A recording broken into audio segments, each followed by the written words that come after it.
Good evening, everyone. If you don't know, you should know. My name is Rameez Khan, and I am a filmmaker and a film critic. And it's that time, man. The Force has awoken. This is the review of Star Wars The Force Awakens.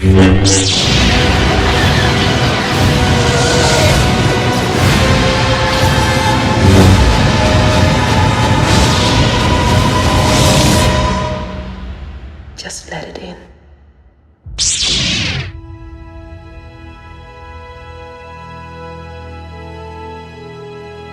Star Wars The Force Awakens is a film directed by J.J. Abrams, and this is the very first film in the Star Wars trilogy that introduces a new cast and has the original cast as well. Harrison Ford, Carrie Fisher, Mark Hamill all return in this film. And they're newcomers as well. John Boyega playing a rogue stormtrooper, Oscar Isaac playing a hotshot pilot. Haven't seen that before, have I, in a Star Wars trilogy? And the greatest find of this Star Wars film is Daisy Ridley as Rey, playing an unknown character. She's a scavenger in the beginning of the film. And the bad guy in this film is Kylo Ren. Good news, this is a very good film. Bad news, it is not the best Star Wars film ever.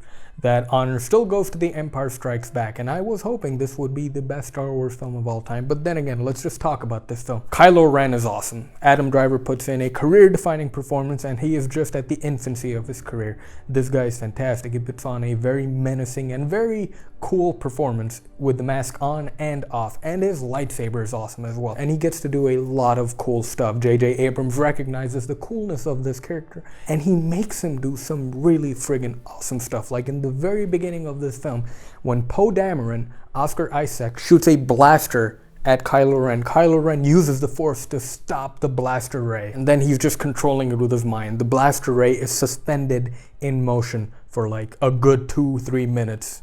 It's awesome. The first 10 minutes of Star Wars The Force Awakens are probably the best when it comes to character building. J.J. Abrams and Lawrence Kasdan build up 3 characters simultaneously. I didn't know of any of them, and by the first third of the first act was over, I was well conditioned to Poe Dameron, John Boyega's Finn, and Kylo Ren. Very, very efficient screenwriting in the very opening of this film. This film might as well be called The Search for Luke Skywalker, because that's what the plot is about. Poe Dameron has hidden a map to where Luke Skywalker is, but it turns out both parties, the Resistance, which is led by Carrie Fisher's Princess Leia, and the Dark Side, which is led by Kylo Ren, are hunting that BB-8 unit which holds the map to Luke Skywalker. But let's talk about the newcomers. John Boyega, who was in Attack the Block, is fantastic in this film. He plays a mixture of Han Solo and Luke Skywalker in one character. He's a rogue stormtrooper in this film, and that's kind of cool because it gives the stormtrooper some character instead of just a faceless army. The scenes with him and Daisy Ridley, who again is possibly the best part of this film, are stunning. This is how you write a female character. I don't know why people say Joss Whedon writes great female characters, because Black Widow is just a woman doing man stuff. Daisy Ridley's Rey is an actual strong female character. She knows when to ask for help, and she knows when she's good on her own. This film arguably centers around Rey. Now let's get down to the problems of this film. And yes, people, there are problems with Star Wars The Force Awakens. J.J. Abrams, he has directed a hell of a film. But again, I am going to say this over and over and over. J.J. Abrams doesn't have his own voice. J.J. Abrams, to me, doesn't have his own vision. J.J. Abrams, to me, is the greatest master of imitation when it comes to movies.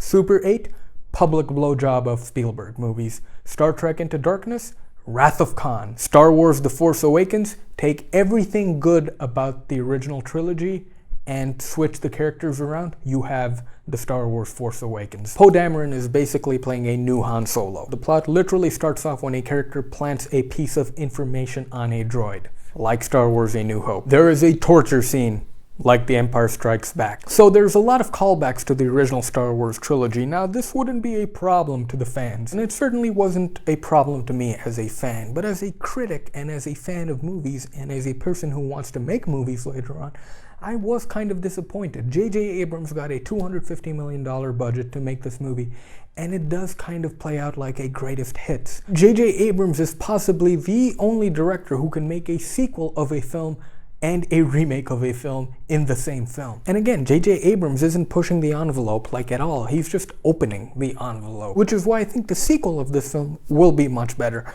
Rian Johnson is a more out-of-the-box director. Looper is one of my favorite films, and to date, it is the only film I have seen twice in one day at the theaters. I was so blown away by that film that I saw it and I went and bought another ticket and I saw it again. Incredible stuff. So I'm excited for Rian Johnson's film more than I am with The Force Awakens, now that I've seen The Force Awakens. But with that being said, this is not a bad film at all. This is an incredible film, and it is meant to be seen on a gigantic screen. The sound work is incredible. The CGI is incredible. The new cast is awesome. Adam Driver, friggin' Daisy Ridley is so friggin' cute. And again, a very strong female character. And John Boyega is so whimsical and so much fun to follow. Although, I am a bit alarmed by how much he is sweating in this film. Every single shot, he's sweating. And come on, man, it's friggin' Star Wars, and it is a really, really good Star Wars film. I couldn't process it that, holy crap, I'm watching Star Wars. This was my first Star Wars movie in a theater, and I couldn't process it. I couldn't take it in then. Oh my god, I'm actually watching a Star Wars film in 2015. I am going to give Star Wars The Force Awakens a final score of 4 out of 5. Not a perfect film because it relies too much on what Star Wars is good for, and it doesn't take enough risks as it should. But I expected that with J.J. Abrams. I expect much more with friggin' Rian Johnson. And people, thank you very much for watching. If you enjoyed this video, hit that like button, and please hit that subscribe button, and more importantly, share this video. And then you tell me what you thought about The Force Awakens. What did you think was good about it? What did you think was bad about it? Let me know in the comments below. As usual, people, remember to love yourselves. I will see you again very, very soon.